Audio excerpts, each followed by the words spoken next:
ഗോതമ്പിലെ ഏറ്റവും പോഷകസമ്പുഷ്ടമായ എൻഡോസ്പേം എന്ന് പറഞ്ഞ 78% വരുന്ന ഭാഗവും 5% അതിന്റെ ജം എന്ന് പറയുന്നത് അതിന്റെ മുള ഒരു സസ്യത്തിന്റെ ക്രീം കണ്ടന്റ് എന്ന് പറയുന്ന ഭാഗവും ചേർത്ത് പൊടിച്ചെടുക്കുന്നതാണ് മൈദ. അതിന്റെ പുറത്തെ ഷെല്ലും ഉമിയും നീക്കം ചെയ്തിട്ട് അത് നീക്കം ചെയ്യുന്നതെന്ന് വെച്ചാൽ ഒരു സ്ക്വയർ ഇഞ്ചില് 600 മെഷാണ് മൈദ ഉണ്ടാക്കുന്ന എക്സ്ട്രൂഡർ മെഷീന്റെ ഫിൽട്ടർ. അതേസമയം ഗോതമ്പിന് അത് 12 മെഷേ ഉള്ളൂ. ആ മെഷീന്റെ വ്യത്യാസം കൊണ്ടുള്ള നേർത്ത പൊടിയാണ് മൈദ. മനുഷ്യ ശരീരത്തിൽ പ്രത്യേകിച്ചും ഇത് ശീത സംസ്ഥാനങ്ങൾ, അതായത് രാത്രി -5 ടെമ്പറേച്ചർ ഒക്കെ ഉള്ളിടത്ത് ഒരു ജീവിയുടെ ജീവൻ നിലനിർത്താൻ വേണ്ടിയിട്ടാണ് ഗോതമ്പ് അവരുടെ ഭക്ഷണമായത്, അവരുടെ ട്രോപ്പിക്കൽ റീജിയനിലെ അവരുടെ ഭക്ഷണമായത്. കേരളം പോലുള്ള സൗത്ത് ഇന്ത്യൻ സംസ്ഥാനങ്ങളിൽ മഴക്കാലത്ത് പോലും നമ്മൾ ആവിയെടുക്കുന്ന ഡീഹൈഡ്രേഷനുള്ള കാലാവസ്ഥയാണ്. അവിടെ ഏറ്റവും നല്ലോണം ഉപയോഗിക്കാൻ പറ്റിയ സാധനമാണ് മൈദ. മൈദ വിഷമല്ല. ആ മൈദയിലെ ഏറ്റവും ടേസ്റ്റി ഫോമാണ് പൊറോട്ട എന്ന് പറയുന്നത്. ഇതേ മൈദ തന്നെയാണ് നമുക്ക് സ്പെഗറ്റി ആയിട്ടും നൂഡിൽസ് ആയിട്ടും പാൻകേക്ക് ആയിട്ടും ബർഗർ ആയിട്ടും ബ്രെഡ് ആയിട്ടും ബിസ്ക്കറ്റ് ആയിട്ടും ഹൽവയായിട്ടും കിട്ടുന്നത് ഇതേ മൈദയാണ്. ആ മൈദയ്ക്കൊന്നുമില്ലാത്ത കുറ്റം എങ്ങനെയാണ് പൊറോട്ട എന്ന് പറഞ്ഞതിന് വന്നതെന്നാണ് നമ്മൾ ചിന്തിച്ചു നോക്കേണ്ടത്. ലോകത്തിലെ 80% ജനസംഖ്യയിൽ 70% വരുന്ന ആൾക്കാർ ഉപയോഗിക്കുന്ന സാധനമാണ് മൈദ. മൈദ എന്ന് പറഞ്ഞ സാധനം ഇല്ലെങ്കിൽ ലോകത്ത് ഭക്ഷണമില്ല. എനിക്കൂല എന്നാ പറയാനുള്ള നാട്ടിലെ തട്ടുകടയിൽ കിട്ടുന്ന പൊറോട്ട എന്തുകൊണ്ടാണ് ഈ കണ്ട ജനങ്ങൾ അത്രയും അറിവില്ലായ്മ കൊണ്ടാണോ അവര് അത് കേടാണെന്ന് പറയുന്നത്? എന്നിട്ട് ആരും കഴിക്കുന്നില്ല. കേരളത്തിൽ ഏറ്റവും കൂടുതൽ ഈ റെസ്റ്റോറന്റുകാരുടെ ഏറ്റവും കൂടുതൽ വിൽക്കുന്ന ഭക്ഷണം ഏതാണ്? അതെ, ശരിയാണ്. ഇപ്പൊ ദേശീയ ആഹാരം എന്ന് വരെ പൊറോട്ടയ്ക്ക് ഒരു പേര് വന്നിട്ടുണ്ട്. ഞാൻ ചോദിക്കണതാണ്, ഇക്കണ്ട ആളുകളൊക്കെ മൈദ കേടാണെന്ന് പറഞ്ഞിട്ടാണ് ഈ സാധനം ഓക്കെ മൈദ കേടാണെന്ന് പറഞ്ഞിട്ട് എന്തുകൊണ്ട് അവർ കഴിക്കുന്നത് ഒന്നോർക്കണം. അത് അതിന്റെ രുചി കൊണ്ടാണ്. പിന്നെ തട്ടുകടയിലെ കാര്യം പറയാം. ഒരാൾ ഒരു രാത്രി ഇന്ന് തട്ടുകട സംസ്കാരം വന്നത് പിന്നെ രാത്രി 10 മണിക്ക് ശേഷമാണ് ആളുകളുടെ ഭക്ഷണം. തട്ടുകട സംസ്കാരം വന്നതിന് ശേഷം നമ്മളെ ഭാരതീയ ആചാരപ്രകാരം കേരളീയ ശൈലിപ്രകാരം 8 മണിക്ക് അത്താഴം ലൈറ്റായിട്ടുള്ള വാട്ടർ കണ്ടന്റ് ഉള്ള ഭക്ഷണം കഴിച്ചിട്ട് ഉറങ്ങുക എന്നുള്ളൊരു ശീലമായിരുന്നു മലയാളിക്കുണ്ടായിരുന്നത്. നമുക്ക് ഡീഹൈഡ്രേഷൻ കൂടുതലാണ്, കാരണം ഹ്യൂമിഡിറ്റി ഉള്ള കാലാവസ്ഥയാണ് കേരളത്തിലെ. അതുകൊണ്ട് വാട്ടർ കണ്ടന്റ് കൂടുതലുള്ള പുഴുക്ക്, കഞ്ഞി, കുത്തരി ഇതുപോലുള്ള സാധനമായിരുന്നു കേരളത്തിലെ ഭക്ഷണം. ഇത് ഇന്നത്തെ കാലഘട്ടത്തിൽ പൊറോട്ട യുഗം വന്നപ്പോൾ, ഈ തട്ടുകട യുഗം വന്നപ്പോൾ രാത്രി 10 മണിക്ക് ശേഷം ഭക്ഷണമായി.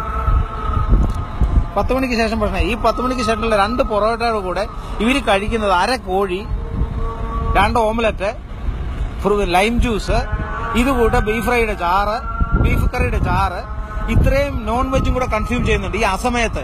ഇത് കഴിഞ്ഞ് ഇവര് നേരെ പോയി കിടന്നുറങ്ങുകയാണ്. ഇത് അജീർണം എന്ന് പറഞ്ഞ അവസ്ഥ, ദഹനമില്ലാത്ത അവസ്ഥ ഉണ്ടാക്കുന്നു. ഈ കഴിച്ച മാംസവും ദ്രാവകങ്ങളും ചാറുമാണ് ഈ ശരീരത്തിനെ കേടാക്കുന്നത്. ഈ കൂടെ കഴിച്ച പാവൻ 2 പൊറോട്ടയ്ക്കല്ല കുഴപ്പം. അല്ല, മൈദ അല്ല. എന്തുകൊണ്ടാണ് ഗോതമ്പിന്റെ വേസ്റ്റ് ആണ് മൈദ? അത് വിപരീതദോഷമില്ല. കാരണം ലോകത്തിലെ ഏറ്റവും വലിയ വ്യവസായമാണ് ഹെൽത്ത് ആൻഡ് വെൽനസ് ഇൻഡസ്ട്രി. അവർക്ക് വേണ്ടത് കസ്റ്റമറാണ്. ഒരു സ്ഥലത്തെ ഏറ്റവും കൊമേഴ്സ്യൽ വാല്യൂ ഉള്ള സ്ഥലത്താണ് അവർ ആശുപത്രിക്ക് സ്ഥലം വാങ്ങുന്നത്. അവിടെയാണ് ഏറ്റവും വില കൂടിയ കെട്ടിടങ്ങൾ പണിയുന്നത്. അതിന്റെ furnishing, establishment, doctor salary, nursing സ്റ്റാഫിന്റെ സാലറി, തിയേറ്റർ സ്റ്റാഫിന്റെ സാലറി, ഇലക്ട്രീഷ്യൻ, മറ്റ് equipments, electrical equipments, scanning equipments, ഇതിന്റെയൊക്കെ വലിയ തുകയിലുള്ള വിലയും അതിന്റെ റീപേയ്മെന്റ് കപ്പാസിറ്റിയും നല്ലവണ്ണം ഉണ്ടെങ്കിൽ മാത്രമേ ഒരു സ്ഥാപനത്തിന് ഒരു ദിവസം പിടിച്ചു നിൽക്കാൻ പറ്റുള്ളൂ. അവിടെ 1-2 വയറുവേദനക്കാർ വന്നതുകൊണ്ടോ 2 പനിക്കാർ വന്നതുകൊണ്ടോ ഇവർക്ക് ഇതിന്റെ റീപേയ്മെന്റ് സാധ്യമാകുന്നില്ല. അതുകൊണ്ട് രോഗി എന്നുള്ളൊരു സംസ്കാരം ഓരോ ജനങ്ങളിലേക്കും എത്തിക്കുക എന്നുള്ളതാണ് ഈ ഇൻഡസ്ട്രിയുടെ വിജയത്തിന്റെ ഭാഗം. അതിന്റെ പരസ്യത്തിന്റെ ക്യാമ്പയിൻ ഇതൊരു കരുതിക്കൂട്ടിയുള്ള ക്യാമ്പയിനാണ്. മാഗസിനിൽ കൂടെയും ടിവിയിൽ കൂടെയും ആളുകൾക്കുള്ള ബോധവൽക്കരണയും അജ്ഞരായ ആൾക്കാരെ കൃത്യമായിട്ട് ഭയപ്പെടുത്തിയുമാണ് ഈ ഇൻഡസ്ട്രിയിലേക്കുള്ള കസ്റ്റമേഴ്സിന്റെ എണ്ണം കൂട്ടുന്നത്. ആ ഒരു കോക്കസിന്റെ വർക്കാണ് മൈദക്കെതിരെയുള്ള ക്യാമ്പയിൻ. അങ്ങനെയാണെങ്കിൽ കേടായിട്ടുള്ള ഭക്ഷണം ഏതാ? കേടായിട്ടുള്ള അമിതമായ മാംസാഹാരം. ഇന്ന് മലയാളിയെ ഏറ്റവും കൂടുതൽ സ്വാധീനിച്ചേക്കുന്നത് അമിതമായ മാംസാഹാരം. പണ്ട് മാംസാഹാരം എല്ലാ ദിവസവും വലിച്ചു വിഴുങ്ങല്ലായിരുന്നു. ആഴ്ചയിൽ ഒരു ദിവസം ആളുകൾ കഴിച്ചിരുന്നു, വളരെ ചുരുങ്ങിയ ശതമാനം ആൾക്കാർ. അന്ന് ഇത്രയും ആശുപത്രി വേണ്ടായിരുന്നു.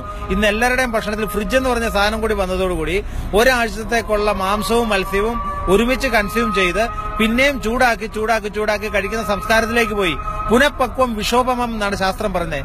രണ്ടാമത് ചൂടാക്കുന്ന ആഹാരം വിഷത്തിന് തുല്യമാണ്. എല്ലാ ആഹാരവും രണ്ടാമത് വെള്ളം പോലും ചൂടാക്കാൻ പാടില്ല. അങ്ങനെ അവനവന്റെ ജീവിതശൈലി കൂടെ രോഗങ്ങൾ വിളിച്ചു വാങ്ങുന്ന സംസ്കാരമാണ് മലയാളിയുടേത്. ഈ മൈദയുടെ പ്രശ്നം മലയാളിയെ മാത്രമേ ബാധിക്കുന്നുള്ളൂ. പിന്നെ മലയാളികളോട് ഇടപഴകി ജീവിക്കുന്ന മറ്റു ഭാഷക്കാരും മറ്റു രാജ്യക്കാരും. അല്ലാതെ തമിഴ്നാട്ടിലെ ഗ്രാമങ്ങളിൽ പൊക്കോ, അവർക്കാർക്കും കുഴപ്പമില്ല. കർണാടകത്തിലെ ഗ്രാമങ്ങളിൽ പോയി, ഇന്ത്യയിലെ ഏത് സംസ്ഥാനങ്ങളിൽ പോയാലും അവർക്കാർക്കും മൈദ കൊണ്ടോ ഒന്നും ഒരു കുഴപ്പം ഉണ്ടാവുന്നില്ല. എന്തുകൊണ്ട് മലയാളിക്ക് മാത്രം അമിതമായ മാംസപ്രിയം? വേറൊരു സംസ്ഥാനത്ത് ഇത്ര മാംസം ഉപഭോഗം ചെയ്യുന്നില്ല, ചൈനയും കേരളവും.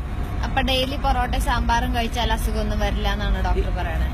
തീർച്ചയായിട്ടും ഞാൻ എന്റെ അടുത്ത ആളുകൾക്ക്, എന്റെ പേഷ്യൻസിന് ഞാൻ സജസ്റ്റ് ചെയ്യുന്ന ഭക്ഷണമാണ്. അവരതിന്റെ ആരോഗ്യം അവര് തിരിച്ചറിയുന്നുണ്ട്. സജസ്റ്റ് ചെയ്യുന്ന ഭക്ഷണമാണ് പൊറോട്ട വിത്ത് സാമ്പാർ അല്ലെങ്കിൽ കടലക്കറി, അല്ലാതെ അര കോഴിയും 1/2 കിലോ ബീഫ് ഫ്രൈയും പിന്നെ കാട പൊരിച്ചതും പിന്നെ ഓംലെറ്റും പിന്നെ താറാവും പിന്നെ ഒരു ഹാഫ് ബോയിൽഡും പിന്നെ ഒരു ഫ്രൂട്ട് ജ്യൂസും അല്ല. അതിന്റെ കൂടെ വെള്ളരിക്ക വെട്ടി അറഞ്ഞതും സവോളയും നാരങ്ങാനീരും അല്ല.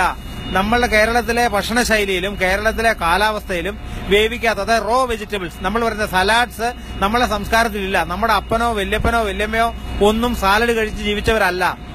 ഇന്ന് പീരിയോഡിക്കൽസിൽ കൂടെയും TV ചാനലുകളിൽ കൂടെയും പച്ച വേവിക്കാത്തത് കഴിക്കൂ എന്ന് പറഞ്ഞ് മനുഷ്യൻ മൃഗീയ സംസ്കാരത്തിലേക്ക് പോയി അവരുടെ സമ്പാദ്യം ആരോഗ്യത്തിന് വേണ്ടിയിട്ട് ചെലവിടുന്ന അവസ്ഥയിലേക്ക് കേരളം മാറിപ്പോയി.